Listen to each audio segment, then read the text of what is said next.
စစ်အာဏာကြောင့်ဖြစ်တဲ့စစ်တဏှာကြောင့်ဖြစ်တဲ့စစ်မာနကြောင့်ဖြစ်တဲ့စစ်အတ္တကြောင့်ဖြစ်တဲ့စစ်လောဘကြောင့်ဖြစ်တဲ့စစ်ဒေါသကြောင့်ဖြစ်တဲ့စစ်အမှန်တရားကြောင့်ဖြစ်တဲ့စစ်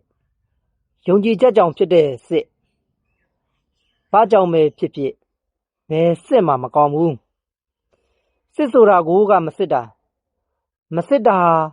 စစ်ပဲမိသားစုဘဝတွေမစစ်အောင်ချစ်သူဘဝတွေမစစ်အောင်တငယ်ချင်းဘဝတွေမစစ်အောင်လူပိသားတဲ့လူသားဘဝတွေမစစ်အောင်ကျွဲနွားကြက်ဝက်စတဲ့အိမ်မွေးအကောင်လေးတွေရဲ့ဘဝတွေမစစ်အောင်အိုးရင်အစာအုပ်တွေမစစ်အောင်လမ်းတရားတွေမစစ်အောင်ခန္ဓာလပမှုတွေမစစ်အောင်တောတောင်စိန်ဆန်းပန်းဘဝတွေမစစ်အောင်ရည်ရွယ်ချက်တွေမစစ်အောင်မျှော်မှန်းချက်တွေမစစ်အောင်အိမ်မက်တွေမစစ်အောင်ဆရာကဆရာမစစ်တော့အောင်တပည့်ကတပည့်မစစ်တော့အောင်အဲ့ဒီစစ်ကအားလုံးကိုနှစ်ပြတယ်အဲ့ဒီစစ်ကအားလုံးကိုနှစ်ပြတယ်ဒီကဘာမှာဘယ်စစ်မှမကောင်းဘူးဒီကဘာမှာဘယ်စစ်မှမကောင်းဘူး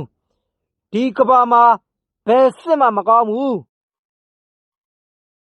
အဲ့ဒီမကောင်းတဲ့စစ်ကိုပဲအားလုံးကောင်းအောင်ဆိုပြီးခု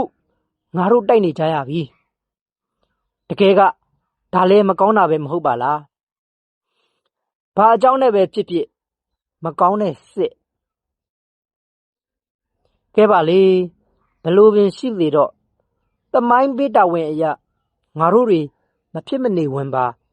ခေဝန်ထမ်းလာကြတဲ့ခုဖြစ်နေတဲ့စစ်ပွဲကြီးအမြန်ဆုံးပြီးသွားဖို့ငါတို့တွေစီးလုံးညီညာတရားမျှတလွတ်လပ်သားရအေဂျင့်နဲ့အလားကပါစီအရောက်ချီတက်ကြမှာဖြစ်မယ်ညီစင်တော်ညီကြမယ်ညီကြရအောင်ပါညီကြမယ်ဟေးငါတို့မြေတရားမျှတလွတ်လပ်ခြင်းနဲ့မသွေဖြစ်ဖို့ငါတို့မြေအေးအတူပူမြဝါရပြူစင်တဲ့မြေဖြစ်ဖို့ငါတို့ရဲ့အနာဂတ်ကလေးတွေဘဝလင်းလက်တောက်ပလုံခြုံနှွေးထွေးစေဖို့ငါတို့တွေအားကုန်သုံးညီတို့ညာယုံကြပါစို့အားလုံးကိုကျေးဇူးတင်ပါတယ်